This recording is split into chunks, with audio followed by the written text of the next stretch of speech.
सावन सोमवार की कथा के अनुसार अमरपुर नगर में एक धनी व्यापारी रहता था। दूर दूर तक उसका व्यापार फैला हुआ था।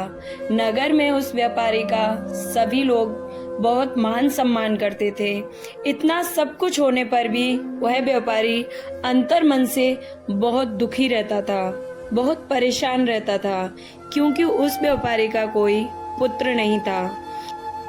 दिन रात उसे एक ही चिंता सताती रहती थी कि उसकी मृत्यु के बाद उसके इतने बड़े व्यापार और धन संपत्ति को कौन संभालेगा।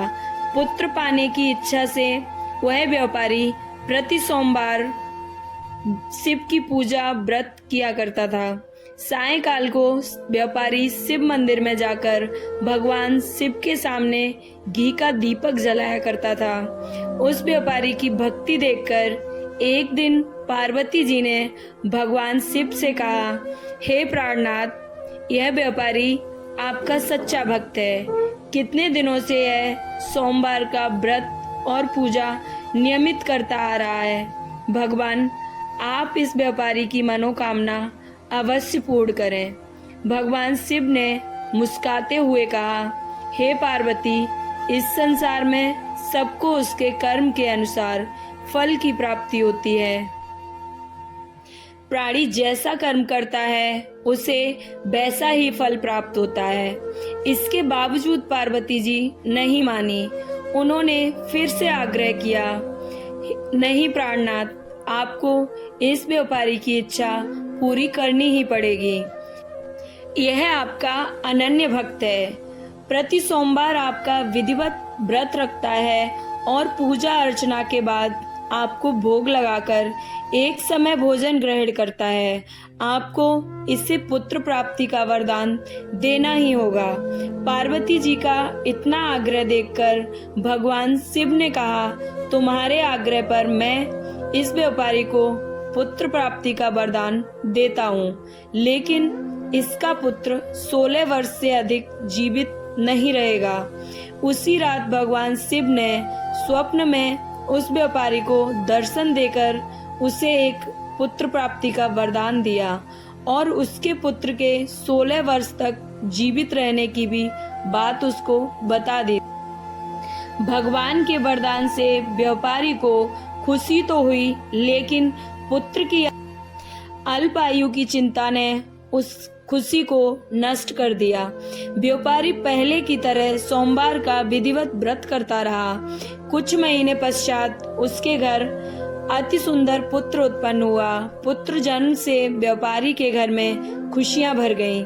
बहुत धूमधाम से पुत्र जन्म का समारोह मनाया गया। व्यापारी को पुत्र जन्म की अधिक खुशी नहीं हुई, क्योंकि उसे पुत्र की अल्प आयु के रहस्य का पता था। यह रहस्य घर में किसी को नहीं मालूम था। विद्वान ब्राह्मणों ने उस पुत्र का नाम अमर रखा। जब अमर 12 वर्ष का हुआ तो शिक्षा के लिए उसे वाराणसी भेजने का निश्चय हुआ। व्यापारी ने अमर के मामा दीपचंद को बुलाया और कहा कि अमर को शिक्षा प्राप्ति करने के लिए वाराणसी छोड़ आओ। अमर अपने मामा के साथ शिक्षा प्राप्त करने के लिए चल दिया। रास्ते में जहाँ भी अमर और दीपचंद रात्रि विश्राम के लिए ठहरते, वहीं यज्ञ करते और ब्राह्मणों को भोजन कराते थे। लंबी यात्रा के बाद अमर और दीपचंद एक नगर में पहुँचे। उस नगर के राजा की कन्या के विवाह की खुशी में पूरे नगर को सजाया गया था।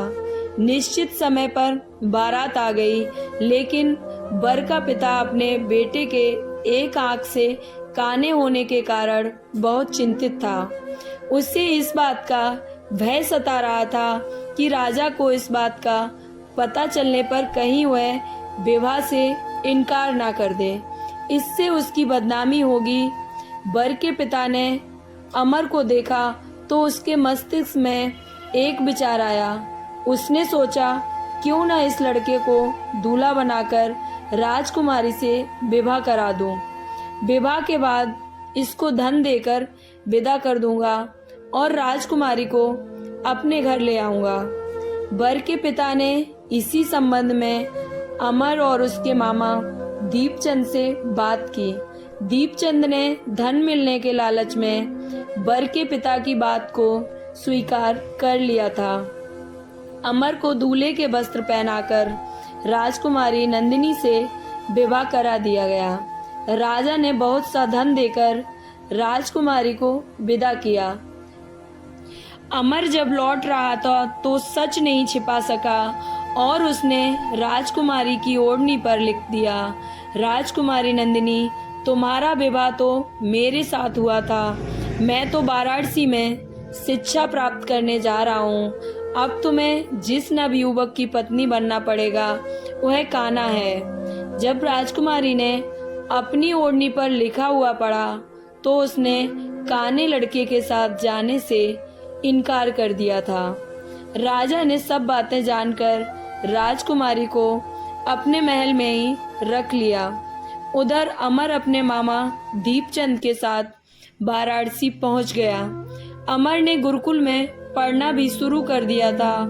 जब अमर की आयु 16 वर्ष पूरी हुई तो उसने एक यज्ञ किया। यज्ञ की समाप्ति पर ब्राह्मणों को भोजन कराया और खूब सारा अन्न वस्त्र दान किए। रात को अमर अपने शयन कक्ष में सो गया। शिव के वरदान के अनुसार शयन अवस्था में ही अमर के प्राण पखेरु उड़ गए। सूर्य उदय पर मामा अमर को मृत देखकर रोने पीटने लगा। आसपास के लोग भी एकत्र होकर दुख प्रकट करने लगे। मामा के रोने विलाप करने के स्वर समीप से गुजरते हुए भगवान शिव और माता पार्वती ने भी सुने। पार्वती जी ने भगवान से फिर से कहा, प्राणनाथ, मुझसे इनके रोने के स्वर सहन नहीं हो रहे हैं। आप इस व्यक्ति के कष्ट अवश्य दूर करें। भगवान शिव ने पार्वती जी के साथ अदृश्य रूप से समीप जाकर देखा तो पार्वती जी से बोले, यह तो वही व्यापारी का पुत्र अमर है। मैंने इसे 16 वर्ष की आयु का वरदान दिया था। इसकी आयु तो पूरी हो गई है। पार्वती जी ने फिर से भगवान शिव से निवेदन किया, हे प्राणनाथ, आप इस लड़के को जीवित करें, नहीं तो इसके माता पिता की पुत्र की मृत्यु के कारण रो रो कर अपने प्राण त्याग देंगे। इस लड़के का पिता तो आपका परम भक्त है। बरसों से सोमवार का व्रत करते हुए आपको भोग लगा रहा है। पार्वती जी ने आग्रह करने पर शिव ने उस लड़के को जीवित होने का वरदान दिया और कुछ ही पल में वह जीवित होकर उठकर बैठ गया। शिक्षा समाप्त करके अमर अब मामा के साथ अपने नगर की ओर चल दिया था। दोनों चलते हुए उसी नगर में पहुंचे जहां अमर का विवाह हुआ था। उस नगर में भी अमर ने यज्ञ का आयोजन किया। समीप से गुजरते हुए नगर के राजा ने यज्ञ का आयोजन देखा। राजा ने अमर को तुरंत पहचान लिया।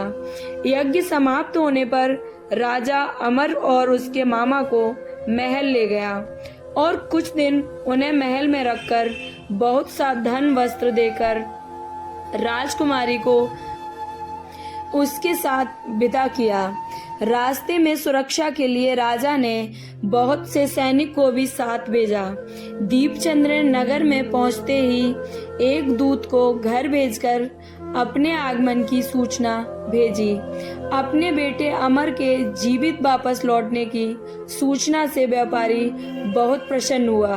व्यापारी ने अपनी पत्नी के साथ स्वयं को एक कमरे में बंद कर रखा था। भूखे प्यासे रहकर उस व्यापारी और उसकी पत्नी बेटे की प्रतीक्षा कर रहे थे। उन्होंने प्रतिज्ञा कर रखी थी कि यदि उन्हें अपने बेटे की मृत्यु का समाचार मिला तो दोनों अपने प्राण त्याग देंगे। व्यापारी अपनी पत्नी और मित्रों के साथ नगर के द्वार पर पहुंचा। अपने बेटे के विवाह का समाचार सुनकर पुत्रवधू राजकुमारी नंदिनी को देखकर उसकी तो खुशी का ठिकाना ही न रहा। उसी रात भगवान शिव ने व्यापारी के स्वप्न में आकर कहा, हे श्रेष्ठी, मैंने तेरे सोमवार के व्रत करने और व्रत कथा सुनने से प्रसन्न होकर तेरे पुत्र की लंबी आयु का वरदान दिया है। व्यापारी प्रसन्न हुआ। सोमवार का व्रत करने से व्यापारी के घर में खुशियां लौट आईं। शास्त्रों में लिखा है कि जो स्त्री पुरुष सोमवार का विधिवत व्रत करते हैं और व्रत कथा सुनते हैं उनकी सभी मनोकामनाएं पूर्ण होती हैं। ओम नमः शिवाय। शिव कथा अच्छी लगी हो तो लाइक सब्सक्राइब।